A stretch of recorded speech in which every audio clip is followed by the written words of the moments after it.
Montana Territory, 1879. The wheat fields just east of Fort Benton were tall enough to hide a woman if she stayed low and still. And that is exactly what Juliana North did. Her breath came in short, tight bursts as she crouched beneath the swaying stalks. The golden heads rustled gently in the late summer wind, masking the thud of her heartbeat. The bruises on her arms throbbed, but she did not dare shift her weight or risk noise. Somewhere behind her, back at the cabin, her husband's voice had risen into a howl before it turned quiet. And quiet was worse. Quiet meant he was thinking. She had waited until he passed out from drink before she slipped out barefoot, dress torn at the hem, clutching a burlap sack with a crust of bread and a tin of salve. She had no plan, only the need to get away before he woke. Juliana pressed a hand to her mouth and tried not to sob. She thought of her 2 daughters, Hope and Hannah, left behind in Georgia with her sister. She had not seen them in 3 years. When she married Jared North, she thought she was giving them a better life. Instead, she had only managed to disappear. A horse's hooves approached slow and steady over the hill. Her stomach twisted. She curled tighter, body rigid, until the hoofbeats stopped a few yards off. Then a man's voice broke the silence. "You do not look like you belong out here." Her head snapped up. Standing beside a roan gelding was a man tall, broad-shouldered, dusty from the trail. His coat was worn leather, hat pulled low, and his eyes were the color of river stone. He did not move close, just stood quiet, reins in one hand, the other resting on his belt. "I am not here to hurt you," he said. Juliana didn't speak. She just stared, dirt streaking her cheeks. He waited. The wind tugged at his coat. Then he said, "Name's Callum Avery. I was headed to town. You look like you could use company." Her throat ached. "You should go." "I will," he said gently, "but not without knowing you're all right." She blinked against the sun. Her knees trembled as she stood, slow and shaking. Her dress was stained with grass and blood. Her hair clung to her face. Yet when he looked at her, he did not flinch. He just nodded once, as if to say, "I see you." "I need to get to Fort Benton," Juliana said hoarsely. "Then I'll walk with you." She looked at his horse. "I will walk," he said again, and tied the reins to his saddle horn. "Come on.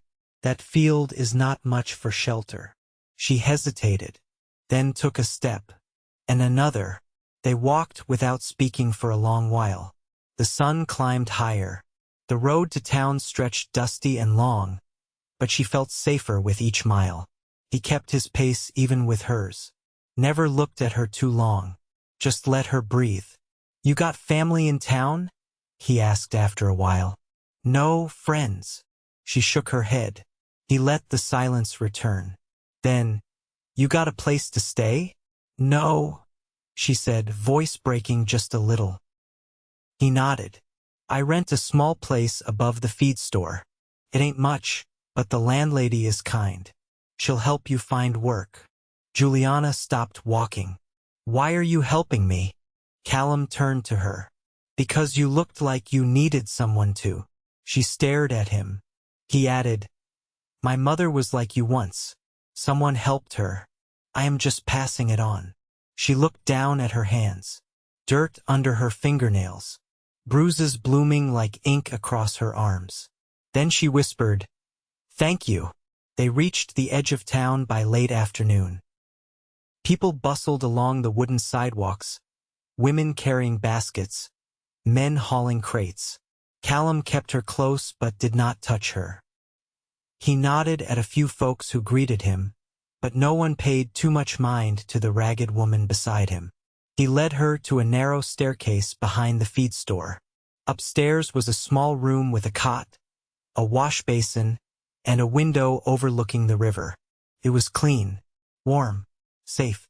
Juliana sat on the edge of the cot, fingers curled in her lap. Callum poured water into the basin and set it beside her. "You can wash up." I will be back in a little while. She looked up, alarmed. You're leaving? Only to get food, he said. I will not be long. You can lock the door behind me. She nodded. When he returned, she was asleep, curled on her side, a blanket drawn up to her chin. He set the parcel of bread and stew on the table and sat in the chair by the window. He did not wake her. That night, she did not dream of Jared's fists or the dark cabin. She dreamed of a man walking beside her through a wheat field, the sun rising ahead. And for the first time in years, Juliana North felt the weight in her chest ease just enough to breathe. Juliana woke with the river wind brushing soft against the open window. The scent in the room was unfamiliar clean wood, dried hay from below, and something warm and spiced on the table. Her hands were still wrapped tight in sleep, fingers curled against her chest. For a moment, she stayed still, listening. No boots dragging across floorboards. No bottle slamming onto a table. Only the quiet creak of timbers as the building settled into morning. Her eyes drifted to the chair by the window. Empty now, though the wool jacket folded over its back still held the shape of shoulders. The parcel of food sat untouched beside a tin mug. She rose slow, careful of the stiffness in her legs. The wash basin was cool when she dipped her hands in. She scrubbed the dirt from her skin, watching brown water swirl in the bowl until it turned clear. A knock at the door made her flinch. "It's Callum," came the voice low, even. She waited a beat, then crossed the room and eased the latch open. He stood with a bag of apples in one hand and a folded pair of boots in the other. His hat was gone, hair tousled from the breeze. He didn't try to come in. "These were left at the church last winter," he said. "I thought they might fit. The soles are good." Juliana took the boots and stepped back. "Thank you. I also found a woman who needs help mending linens at the boarding house. She can pay in meals and a cot if you want your own space." Her back stiffened. "You want me gone?" "No," he said. "But I figured you might want a door that's only yours." Juliana studied him. He didn't shift under her gaze, just waited. "I'll go see her," she said finally. He nodded once and turned to leave. "Wait," she said. He paused. "I don't know how to sew." Callum smiled, but not in a way that showed teeth. "Neither do I." But the woman said she'd teach. Later that morning, they walked the few blocks to the boarding house together. The streets were muddy from a night rain, and wagons rolled slow between storefronts. Juliana kept her arms close to her sides, eyes down, but Callum walked beside her, not ahead. The woman at the house was broad-hipped with a kerchief tied over hair the color of snow. She looked Juliana up and down, then nodded. "You got hands, don't you?" she said. "Yes, ma'am." "Then come back after supper. Bring a needle if you got one." Juliana turned to Callum as they stepped back into the street. "Why are you doing all this?" He looked toward the hills beyond the town. "I've seen what happens when folks turn away." They didn't speak again until they reached the feed store. She paused at the stairwell, unsure. "You can stay as long as you want," Callum said. "But I'll be heading out tomorrow. Got work north of the Marias." She felt something tighten in her ribs. "How far is that?" "A day's ride." She looked away. "You don't owe me anything." "I know." That evening, she washed her dress in the basin and laid it flat to dry. She wore one of Callum's shirts, tied at the waist, and sat at the table with the last of the bread.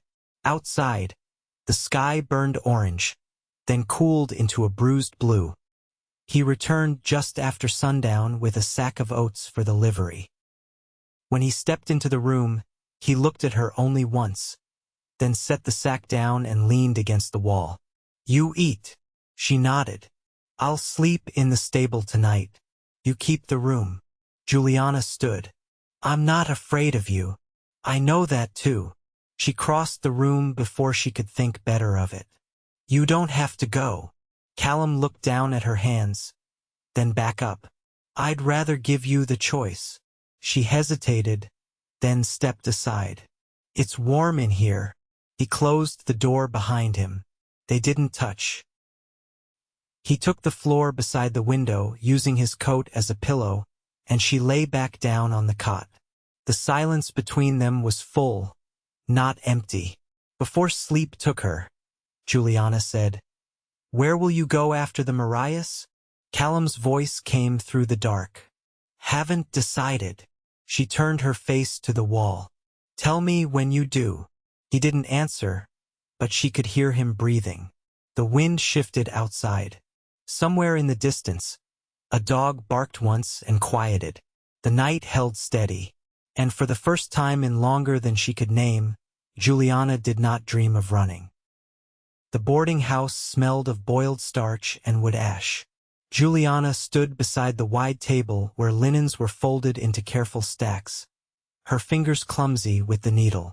The woman who ran the place, Ruth, she'd said, watched her through narrowed eyes, not unkind but sharp as flint. "You hold it like you're bracing for pain," Ruth said, threading a second needle with quick fingers. "It's cloth, not fire." Juliana didn't answer. Her stitches were crooked, but she kept going. The rhythm steadied her. After the third sheet, Ruth gave a grunt that might have been approval. By the time dusk fell, her back ached and her shoulders were drawn tight. She left with a small parcel of bread and stew, a pair of woolen gloves wrapped inside. When she stepped into the street, she saw Callum standing beside the livery, one hand on his horse's flank. "You stayed," she said. He nodded. "The man I was to ride with came down with fever. Decided I'd wait it out a few days." Juliana looked down at the parcel in her hands. "I earned this. I can see that." The words filled her up in a way that embarrassed her, so she walked on without replying. He kept pace beside her. "You ever been west of here?" he asked after a time. "No. There's a valley near the Judith River. Wildflowers come in thick by late spring. You can't see the earth for color." She glanced at him. "You'll be going there?" "Maybe." He didn't press the invitation. She didn't ask for it. But the thought of that valley stuck to her like a burr. The next morning, she rose before first light. The cot creaked as she stood, careful not to wake him. He'd stayed again, claiming the floor without discussion. She'd given up asking why. The town was still when she stepped into the street. A few wagons creaked toward the river, voices low and wrapped in breath. At the pump behind the store, she filled the tin basin and washed her face. Cold water cleared the sleep from her eyes. She found Ruth already at the table, sorting a pile of torn shirts. The woman slid one toward her without a word, and they worked in silence until Ruth said, "You wear grief like a second skin." Juliana kept her eyes on the hem she was mending. "I'm still here. That's more than some." Ruth paused. "You planning to stay?" "I don't know yet." Ruth didn't ask more. But when Juliana stood to leave, she handed her a spool of thread and said, "Bring it back tomorrow." That evening, Callum carved a piece of pine into the shape of a rabbit. He didn't say what it was for, but left it on the windowsill before bed. Juliana turned it over in her hands after he fell asleep, the ears rounded smooth, the legs tucked in as if it were ready to leap. On the third morning, she woke to him packing his saddlebag. She sat up, fingers curling in the blanket. "You going?" "Just to the edge of the hills. There's a rancher near the Blackfoot crossing needs help branding calves. I'll be back by week's end." Juliana nodded, but something in her chest tugged. He set the saddlebag down and crossed to her. "You'll be all right here?" "I will." He didn't reach for her, didn't speak soft or say something meant to soothe, just looked at her the same way he had in the wheat field seeing her, nothing more. "Careful out there," she said. "I always am." He left without ceremony, boots on the stairs fading into morning. The days passed with the steadiness of mending. Juliana worked through blisters, through pinched fingers and cold water at the pump. Ruth offered no praise, but she began to leave an extra biscuit in Juliana's parcel. And once, a spool of blue thread. At night, Juliana sat by the window, carving her own shapes from scrap wood Ruth gave her. They were rough birds with crooked wings, a horse with one leg too short, but they filled the silence. She lined them along the sill beside the rabbit. On the 6th day, she stood outside the livery, arms crossed, watching the road. When Callum rode in, dust clinging to his coat, he saw her before she waved. "I wasn't sure you'd come back," she said. "I said I would." He handed her a folded square of calico. "Traded for it at the crossing. You could make a scarf." She turned the cloth in her hands, thumb brushing the edge. "I've never had anything that color. Figured it'd suit you." They walked back together. The road settled into evening hush. When they reached the stairs, he paused. "I'll be heading out again in a few days, this time west. I could use company." Juliana looked at the calico, then at him. "What's out there?" she asked. He shrugged. "Better air.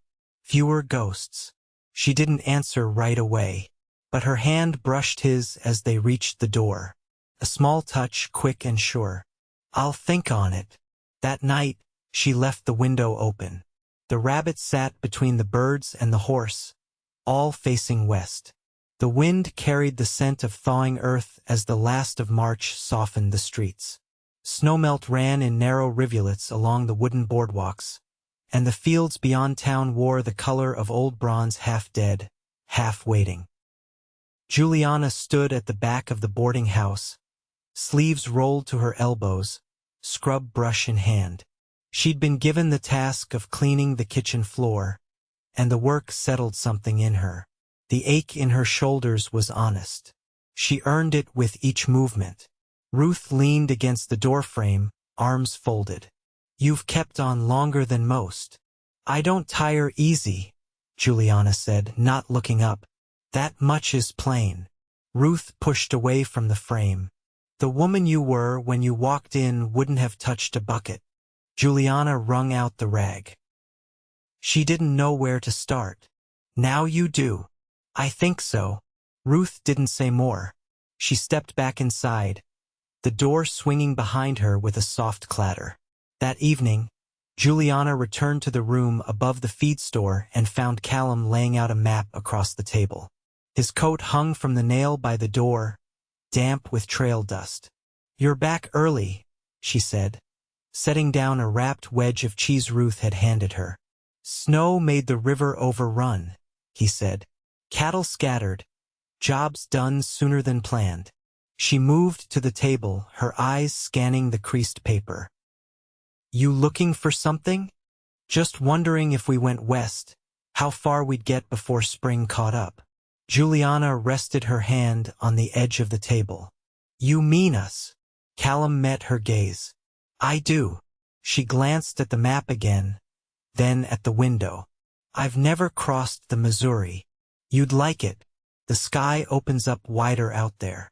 "I don't know what I'd do. There's a woman near the Milk River raising goats. Needs help with cheese making and stitching. Pays in trade. I'd work cattle for a ranch a few miles off." Juliana traced the edge of a drawn river with her fingertip. "You already asked around." "I did." She turned toward the stove and added a few kindling sticks. The fire caught slow. "You think I'm ready for that?" she asked quietly. Callum stayed at the table. "I think you're the only one who gets to decide." She stirred the embers. "I never had the chance to choose before. Then maybe it's time."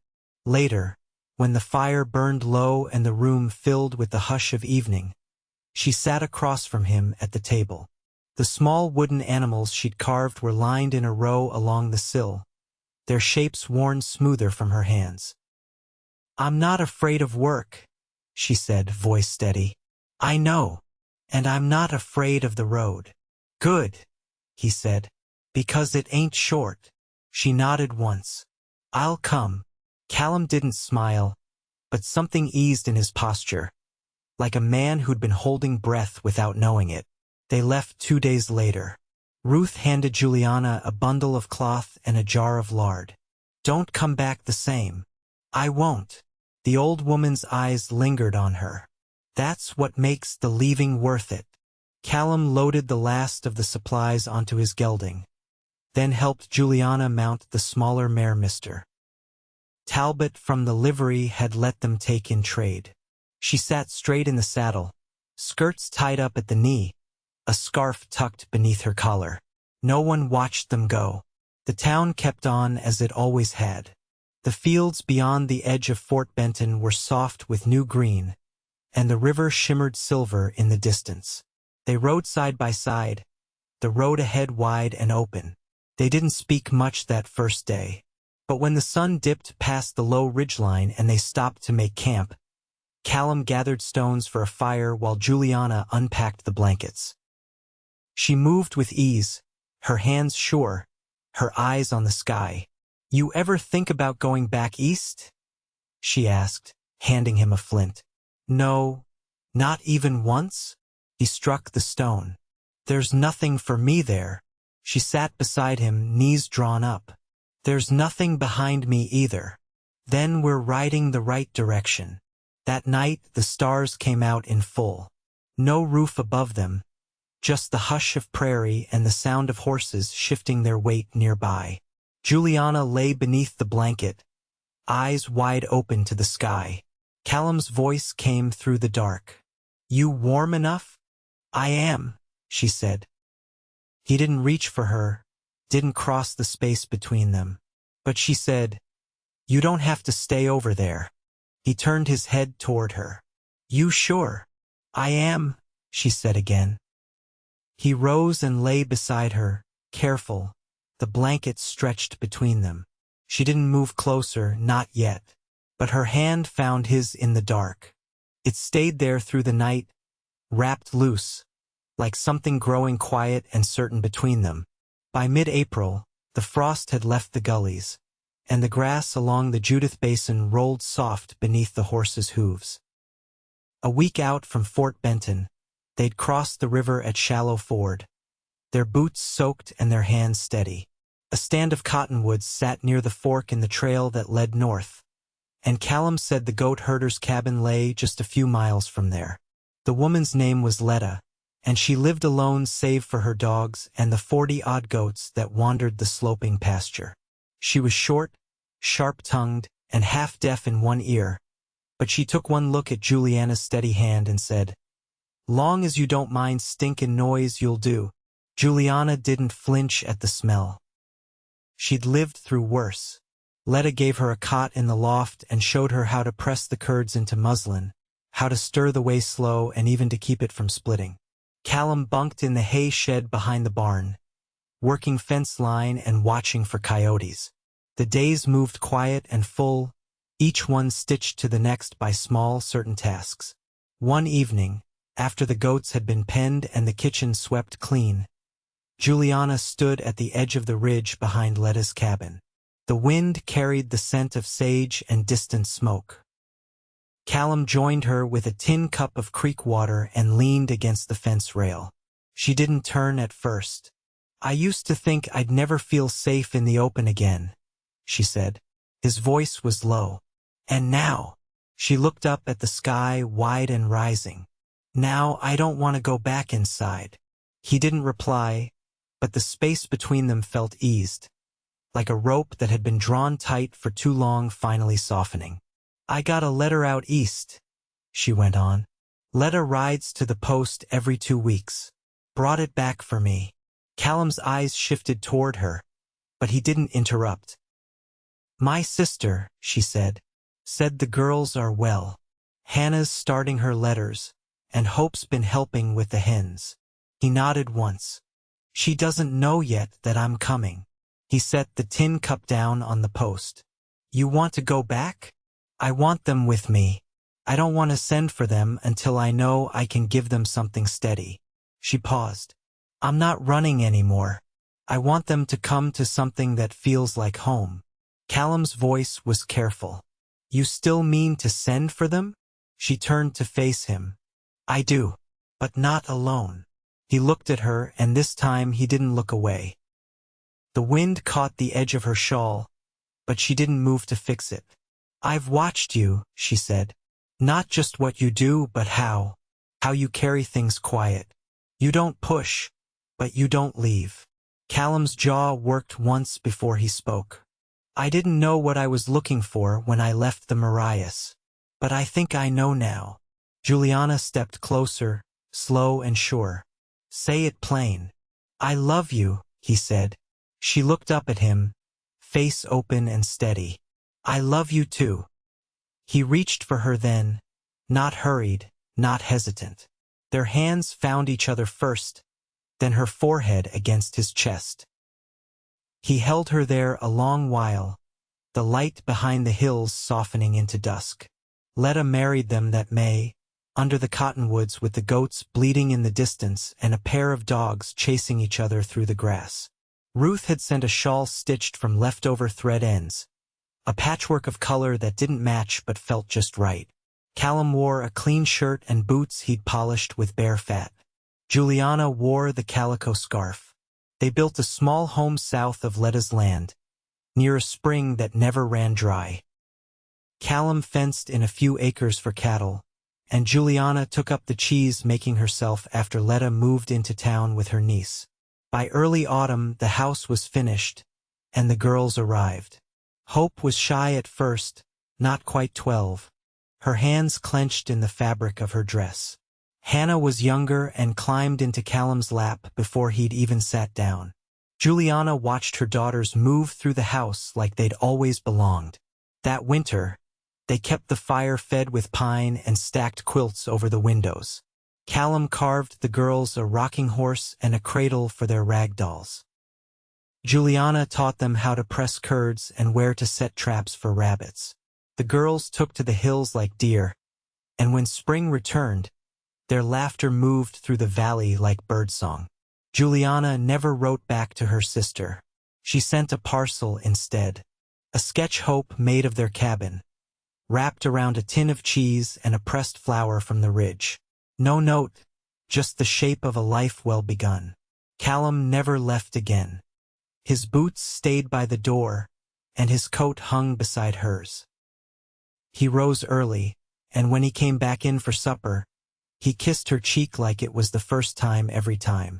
Sometimes they'd stand at the fence near sundown, watching the light change over the grass. Juliana would reach for his hand, and he'd hold it without words. They didn't speak much in those moments. They didn't need to. The sky stretched wide above them, and everything they'd lost had led them here. Not broken, not anymore, but shaped. Together. Always.